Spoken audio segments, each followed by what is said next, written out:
Hi everyone! Switching phones but not want to lose your WhatsApp chats?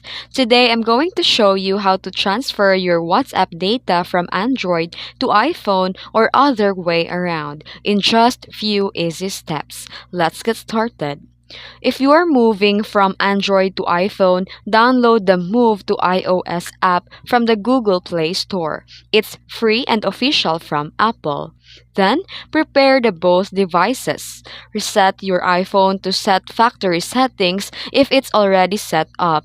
Then, during the setup, choose the Move data from Android.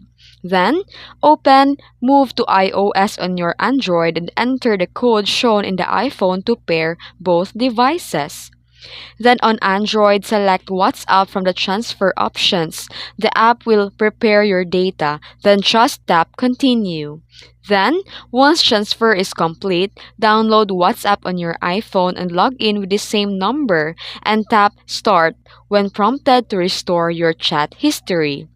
Then, going the other way, use Android's Phone Smart Switch or WhatsApp transfer tool on Samsung or Google Pixel devices. And that's it.